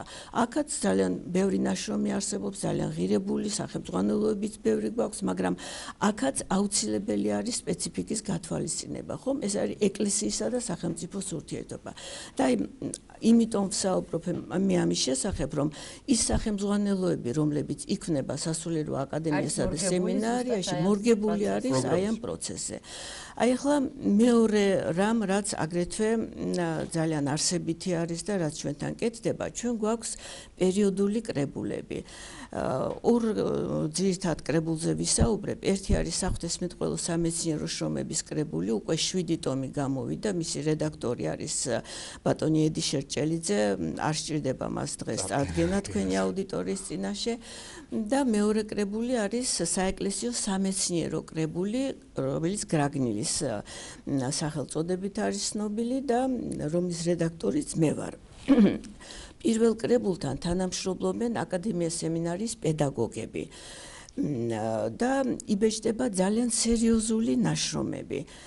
რაც შეეხება მეორე კრებულს, ეს არის მაგისტრანტების აკადემიის მაგისტრანტებისა და დოქტორანტებისათვის და ამასაც ძალიან დიდი მნიშვნელობა აქვს, იმიტომ რომ მათ უკვე აკადემიის კედლებში ეძლევათ საშუალება თავიანთი ნაშრომების გამოქვეყნებისა და ეს არის და ეს სტიმულიც დიდია რა იმისათვის რომ მათ სათანდო მასალა მაღალ დონეზე მოამზადონ. საინტერესოა თქვენი გამომცემლობის წიგნებით სხვა სასწავლებლებიც ხელმძღვანელობენ თუ მხოლოდ მხოლოდ აკადემიისთვის იქმნება? აი სწორედ ამის შესახებ მოგახსენებთ, ახლა გადავდივარ რა მესამე ტიპის წიგნებზე, რომელთაც ჩვენ ვამზადებთ გამომცემლობაში. ეს არის ის, რითიც ჩვენ ვცდილობთ, რომ გავამდიდროთ ჩვენი სტუდენტების თვალსაჩინო და ისინი არ ჩაიკეტნონ მხოლოდ სახელმძღვანელოებში წარმოდგენილ ცოდნაში. კონკრეტულად რას გულისხმობ? ჩვენ გვაქვს უმდიდრესი სასულიერო მწერლობა, მოგეხსენებათ რა? აქვს ბევრი დარგი მას. გვაქვს უნიკალური, როგორც ორიგინალური ნაშრომები, ასევე თარგმანები. და აი ჩვენ ვამზადებთ ძირითადად ჯერჯერობით, აი ამ პროფილით მივდივართ, ვამზადებთ ნათარგმნ ნიმუშებს ძველი ქართული სასულიერო მწერლობისა და რა არის ეს ნათარგმნ ნიმუშები? ეს არის უდიდესი ბიზანტიელი ავტორების, ბიზანტიელი საეკლესიო მამების ძალიან მნიშვნელოვანი თხზულებების ძველი ქართული თარგმანები. აი ვინ არიან ეს ბიზანტიელი მამები? ეს არიან დიდი კაპადოკიელები, წმინდა ბასილი დიდი, წმინდა გრიგოლ ნოსელი, წმინდა გრიგოლ ღვთისმეტყველი, წმინდა იოანე ოქროპირი და ბევრი სხვა და მათი მთარგმნელები ჩვენი უდიდესი ქართველი საეკლესიო მამები, წმინდა ექვთიმე ათონელი, გიორგი მთაწმინდელი, ეფრემ მცირე, თეოფილე ხუცესმონაზონი და სხვები. აი ამ ჩამონათვალიდან თქვენთვის უკვე აშკარა უნდა იყოს და ჩვენი მსმენელისათვის თუ რა მნიშვნელოვან ძეგლებთან გვაქვს საქმე, ხომ?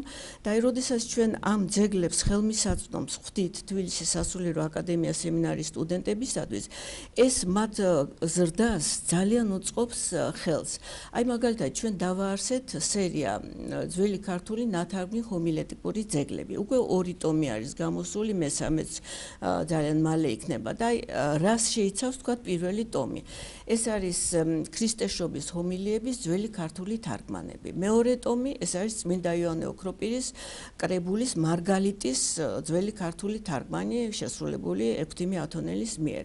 ეს არის უმნიშვნელოვანესი ძეგლები და აი თქვენ წარმოიდგინეთ, როდესაც ამ ნაშრომებს ეცნობიან ჩვენი სტუდენტები, ისინი ძალიან ვითარდებიან, იცით, შეიძლება ვთქვათ ქადაგებები, ჰომილიები იცვლებიან დროთა განმავლობაში, იმიტომ რომ ითვალისწინებენ სპეციფიკას თავისი დროისა, მაგრამ ის მუდმივი, რაც ძალიან ღირებულია, ეს მაღალი სულიერება, მაღალი მორალი, ზნეობა, ისევ აი ეს ღირებულებები, ეს ხო მუდმივია რა.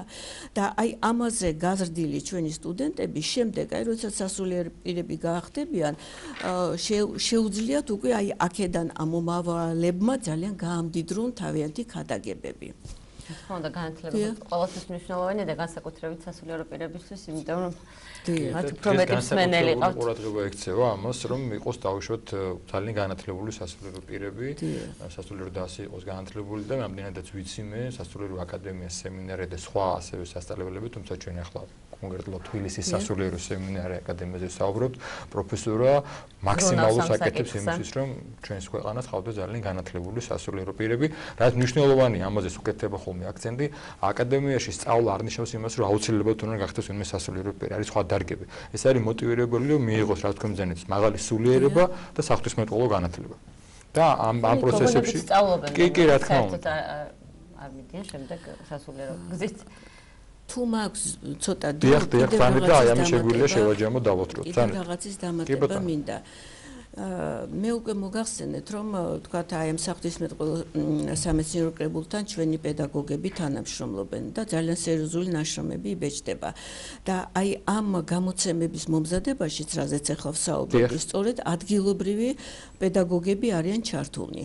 და სპეციფიკა ჩვენი სასწავლებლისა განაპირობებს იმას, რომ ეს გამოცემები უკვე ძალიან საინტერესო ხდება ზოგადად სამეცნიერო საზოგადოებისათვის, ვთქვათ, ტექსტოლოგია, ფილოლოგიის სფეროთი ვინც არის დაინტერესებული და ფართო საზოგადოებისათვის. რატომ მოგახსენებთ? ადრე თბილისის იმან ჯავახიშვილის სახელობის სახელმწიფო უნივერსიტეტი ამზადებდა ძირითადად ამ კადრებს, არა და აქ არ იყო, ვთქვათ, თეოლოგიის, ღვთისმეტყველების განსაკუთრებული სწავლება და საერთოდაც არ იყო ასეთი სწავლება და ეს ის ძეგლები, რომლებიც მზადდებოდა გამოსაცემად აი ძველი ქართული სასულიერო მწერლობის დათარგმნილი ლიტერატურა, ესენი კვლევის ნაწილში ძირითადად ითვალისწინებდნენ ენობრივ მიმოხილვას ამ ძეგლებში. და ახლა ჩვენთან რა ხდება იმის გამო, რომ პედაგოგები სრულიად მზად არიან აი ამ მეორე მიმართულებითაც, თეოლოგიის მიმართულებით, ისინი სათანადო გამოკვლევას ურთავენ ამ ძეგლებს და ეს ძეგლები ხომ ძველი ქართული მწერლობის ძალიან ბევრ სხვადასხვა სფეროს ეხება. ნუ ვთქვათ, ჰომილეტიკა, ეგზეგეტიკა, აგიოგრაფია, ბიბლიოლოგია, რა და ყველა ამ დარგს თავისი სპეციფიკა აქვს და ჩვენს პედაგოგებს, ჩვენს კადრებს ხელეწიფებათ, რომ სწორედ ამ კუთხით იკვლიონ ეს ძეგლები. და აი ნიმუშისათვის იცით, რომ უფრო თვალსაჩინო იყოს, მე დავასახელებ, თქვათ, ჩვენი რექტორის, პროტოპრესვიტერ გიორგი ზვიადაძის გამოკვლევას და ტექსტს წმინდა გრიგოლ ნოვსელის ქალწულებისათვის და საღვთოისა მოქალაქობისა. ეს უმნიშვნელოვანესი ასკეტიკური ხასიათის ძეგლია. ტექსტი მომზადებული არის, რა თქმა უნდა, ყველა წესის დაცვით აკადემიური გამოცემისა, მაგრამ მას ერთვის ისეთი რამ, რაც აქამდე საკმაოდ დიდი იშვიათობა იყო და აი ჩვენთან ჩაეყარა ამას საფუძველი. ეს არის კომენტარები, საღვთისმეტყველო კომენტარები, რომელთა გარეშე ამ ტექსტის გაგება ძალიან ჭირს და ამ კომენტარების მეშვეობით უკვე არა მარტო სპეციალისტებს, არამედ თქვათ ფართო საზოგადოებასაც შეუძლია მისი სრულყოფილად აღქმა.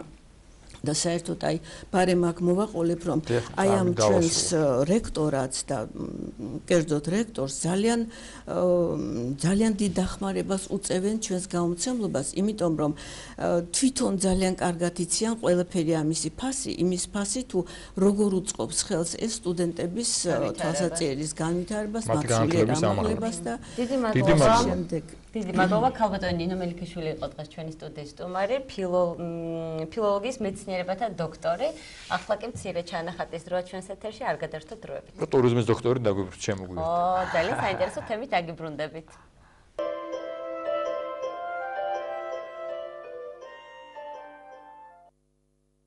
გრძელდება ჩვენი გადაცემა, სიამოვნებით წარმოგიდგენთ ბოლო სტუმარს, საქართველოს ეკონომიკისა და მდგრადი განვითარების სამინისტროს ტურიზმის ეროვნული ადმინისტრაციის ხელმძღვანელი გიორგი ჩოგოვაძე. დილამშვიდობის ბატონო გიორგი.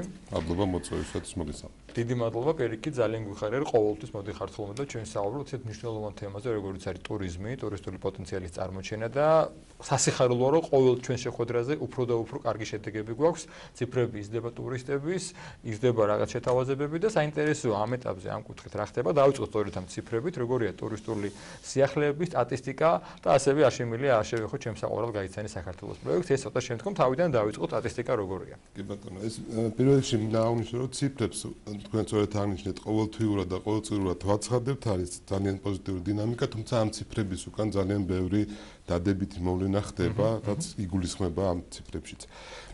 ჩვენ 18%-იანი მატება გქონდა, თითქმის 19%-იანი მატება გქონდა 2016 წელთან შედარებით საერთაშორისო მოგზაურობის კუთხით და 27%-ზე მეტი იყო მატება ტურისტების მიმართულებით. და ეს იყო 2016 წელთან შედარებით, რომელიც თავისთავად რეკორდული იყო და გახსოვთ ამ რეკორდს 6 მილიონი ტურისტს როგორი ვიდეო მიეძღვნა ჩვენი მხრიდან, როგორი იყო ასევე შემოსავლების კუთხით პირველი წელი იყო 2 მილიარდ ამერიკულ დოლარს გადაცდა შემოსავლები უცხოელი ტურიზმიდან 2016 წელს და ამ ციფრებთან შედარებით 7.555.000 ადამიანი დაახურეთ 2017 წელი და დაახლოებით 2.7 ამერიკული დოლარი დაიხარჯა 2017 წელს საერთაშორისო ტურიზმიდან. ანუ საერთაშორისო მოგზაურების და ტურისტების გამოცხადება უკან დგას ის შემოსავალი, რომელიც კერძო სექტორში იხარჯება, რა თქმა უნდა, და ის სამუშაო ადგილები, რომლებიც იქმნება ამ ადამიანების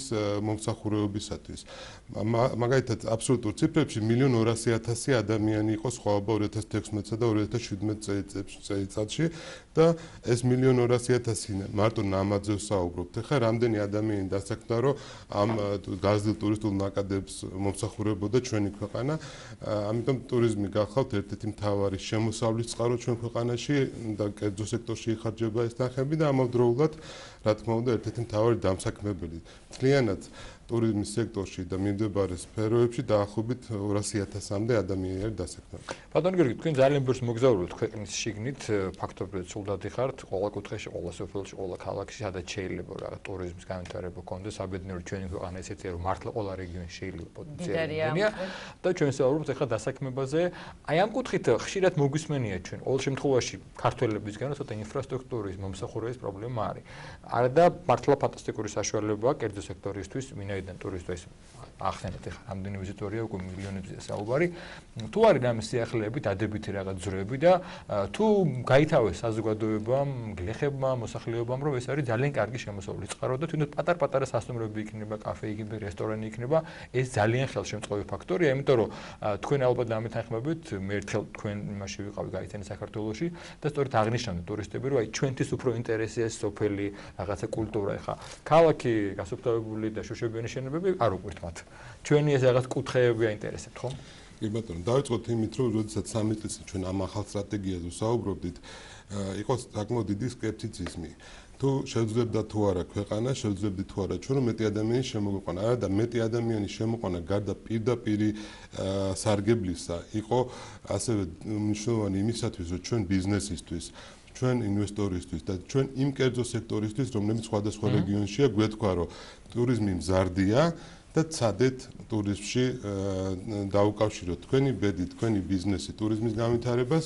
იმიტომ რომ ერთია, როდესაც ამას ადამიანს ეუბნები, რომ ამის პოტენციალი არსებობს, მაგრამ არა გაქვს ამის დამადასტურებელი ციფრები და მეორე, როდესაც ეს ტენდენცია შეიქმნა და ადამიანებს გაუჩნდათ შანსი, რომ თავის მომავალი დაუკავშირონ ტურიზმს, თავისი ოჯახის კეთილდღეობა დაუკავშირონ ტურიზმს და ქვეყანა ამით ისარგებლებს იმით, რომ რეგიონები არ დაიცლება, პირიქით რეგიონში გაჩნდება სხვადასხვა ინფრასტრუქტურა. მაგალითად სვანეთში საოჯახო სასტუმროები. ეხლა რაც შეეხება რეგიონებს, იმ ადამიანებმა, რომლებმაც გაბედეს, გამოიჩინეს ასეთი წინდახედულობა თუ ბიზნეს ალღო, დიდწილად ისინი ძალიან კმაყოფილები არიან და ეს ეხება ყველა რეგიონს, ტურისტულად განვითარებულ რეგიონს და იმ რეგიონებსაც, რომლებიც ჯერ კიდევ არ არის ძალიან კარგად განვითარებული.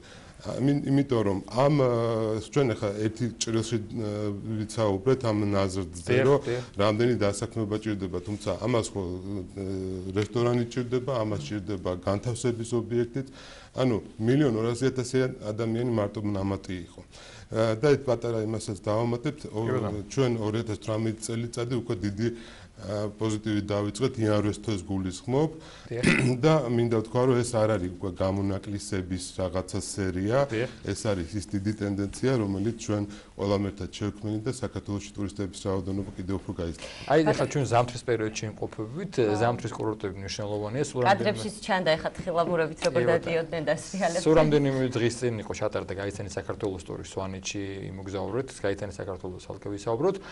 ზამთრის კურორტების კუთხით რამდენად დიდი პოტენციალი გვაქვს თუ არიან ვიზიტორები, ტურისტები, რომლებიც ჩამოდიან და უშუალოდ სვანეთის ტრასებს მე ძალიან შორს ვარ ზამთრისგან, თოვლისგან, თხილამურებისგან მით უმეტეს შორიდან შეიძლება მომწონდეს.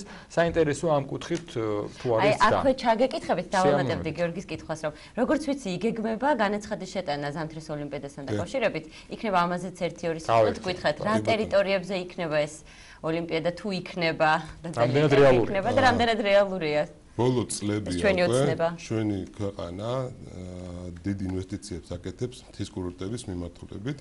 უკვე არ განიხილება მთის კურორტები, როგორც კონკრეტულად ზამთრის კურორტები, არამედ 4-ვე სეზონზე საინტერესო კურორტები. ის ინვესტიციები, რაც ხორციელდება ინფრასტრუქტურის მიმართულებით, იქნება თუ საბაგიროების ინფრასტრუქტურის მიმართულებით, ეს ინფრასტრუქტურა ზაფხულშიც და ზამთარშიც ემსახურება ადამიანებს. პრემიერ-მინისტრის ერთ-ერთი მთავარი ინიციატივა გახდათ მთის კურორტების მიმართულებით სერიოზული განვითარება და ეს განვითარება დღესაც გრძელდება. ახალი კომპონენტებიც კი ემატება მცირე ზომის საბაგიროები. მცირე ზომის საბაგირო საშუალებას გვაძლევს, რომ ეიქაურებს და ტურისტებს სხვადასხვა პატარ-პატარა ტრასები შეიქმნას, ამა თუ იმ კურორტზე, მათ შორის სვანეთშიც შეიქმნა რამოდენიმე ესეთი. ერთის მხრივ გარკია, რომ სპორტის განვითარებას უწყობს ხელს, იმიტომ რომ ბავშვებს ადგილზე შეუძლიათ სხვა სოფელში თუ სხვა დასახლებულ პუნქტში და სხვა კურორტზე მოგზაურობის გარეშე იქვე ისრიალონ და ეს ზრდის მათ ცოდნებს ამ მიმართულებით და ტურისტებისთვის რა თქმა უნდა მნიშვნელოვანი.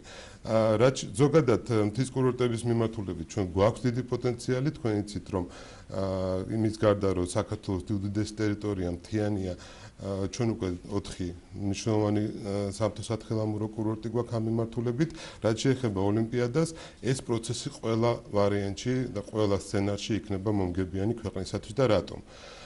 ერთი რომ უკვე მარტის თვეში საქართველოში ჩამოვა დელეგაცია, რომელიც შეისწავლის რა ხდება ჩვენთვის კურორტებში. რამდენად აქვს პოტენციალი ჩვენს ქვეყანას დაიწიოს. მათი რეკომენდაციები ფაქტიურად გადაიქცევა სამოქმედო გეგმად, წლებში გაწერილ სამოქმედო ქვეყნისათვის და ინფრასტრუქტურული მიმართულებით, რა თქმა უნდა, ეს მოიტანს გაუმჯობესებას. მეორეს მხრივ, ხო პიარული ნაწილი რო ვნახოთ, შევხედოთ. საქართველოს საერთაშორისო ასპარეზზე კიდე რაღაცით გამოჩნდება, კიდე ყურადღებას მიიქცევს ტურიზმის, ოლიმპიადის მიმართულებით და ჯერ სიმართლე გითხრათ, გულახდილად ძალიან ადრეა იმაზე საუბარი, ჩვენ მივიღებთ თუ არა 2030 წელიწადში ამ შანსს თუ ამ ნებართვას.